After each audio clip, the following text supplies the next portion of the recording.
So the famous string, "it is written," that Jesus said, goes to Father, just like the first words in the universe, "let there be." Okay. The first word out of God's mouth, "let," parallels Father, just like the word "be." Okay.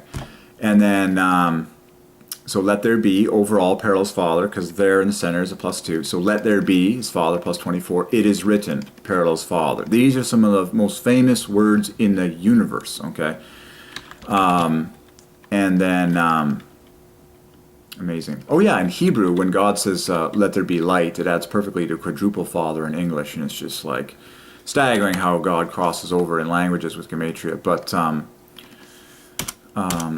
it is written, okay, Father, and it just all the greatest, like the word "written" goes to Father, just like writing. Writing, writes, all based on the root, writ, goes to Father. So when Jesus says, "it is written," Father gets the last word again. It is written, it is written, it is written. Father,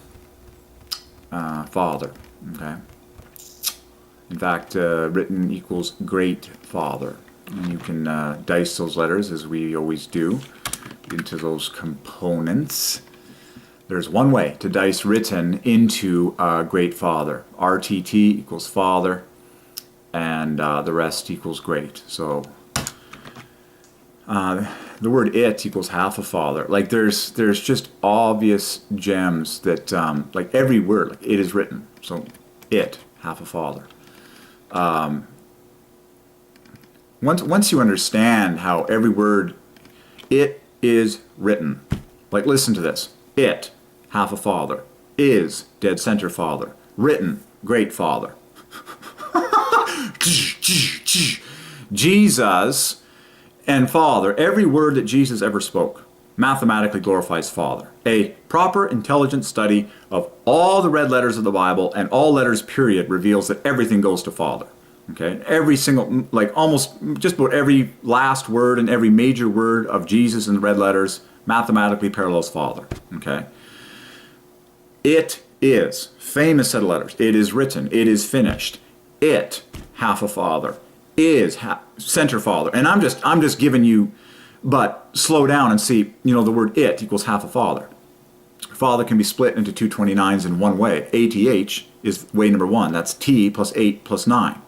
That's literally the definition of the number 9, 8 plus 1 plus T, 20. That's the word "it." Okay?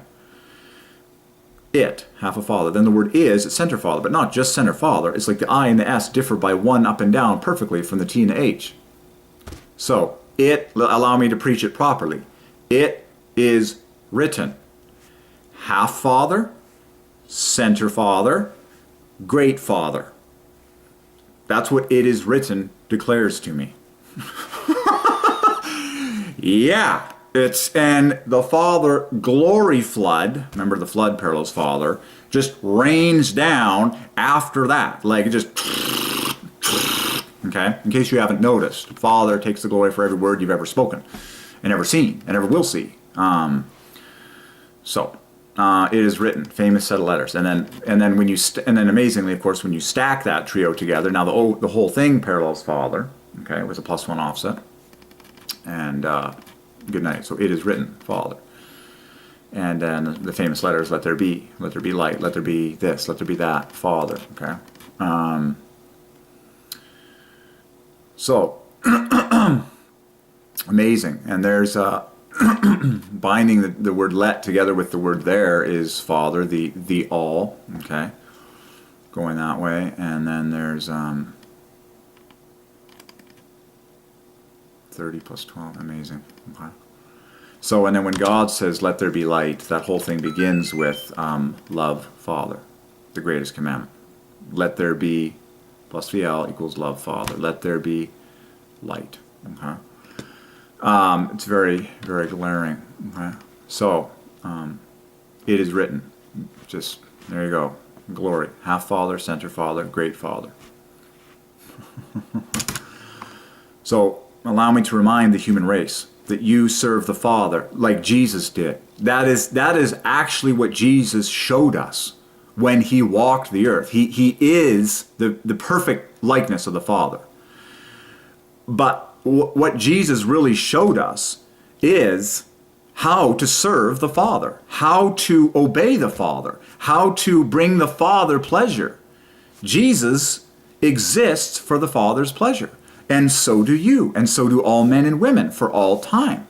Okay? Jesus is the perfect likeness of the Father, the absolute character, of the Father. But he showed us how to live a life for the Father. He showed us how to live a life to please the Father. He showed us how to live a life of obeying the Father.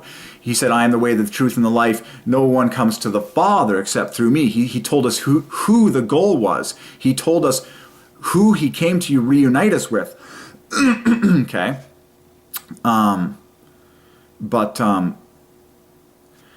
So here's the point. Jesus lived a life that glorified Father.